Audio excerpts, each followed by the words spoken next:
Crystal, thanks for being with us. Was this the outcome you expected when you filed your complaint? This is the outcome that I hoped for, actually. What happened was really kind of stressful, and it actually surprised me because I never experienced that before, and so I didn't want anyone else to be able to experience what I experienced when my landlord evicted me for smudging. And so that's why I filed a human rights complaint. So you lived in a basement suite and there were people living upstairs. Tell us a bit about how the smudging became a problem.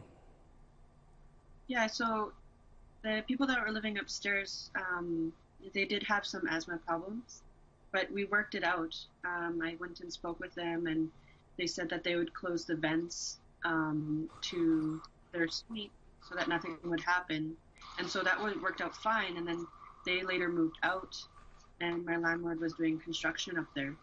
And I'd been smudging every day, and like he never noticed it. And then one day he did, and he came downstairs and he checked it out and asked me if it was like normal and like what is his process. And so I showed him my shell, I showed him the sage, I showed him feather, and I kind of went through it mechanically of like what I do and what my children do. And he said, "Do you promise that this is not going to damage my building?" And I said, "Of course it's not going to damage your building. It's going to be better for your building, you know, because it cleans the air and purifies the space." And he said okay, and he left. And then like 2 days later he's sending me notices saying that I have to stop smudging. So it just went from like being an okay relationship to being like this, my housing is getting threatened.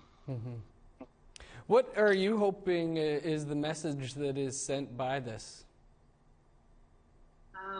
I really hope that Canadians, landlords, really see that as Indigenous people we have rights to our ceremonial ways, that, you know, previously Canada had tried to make our ways illegal.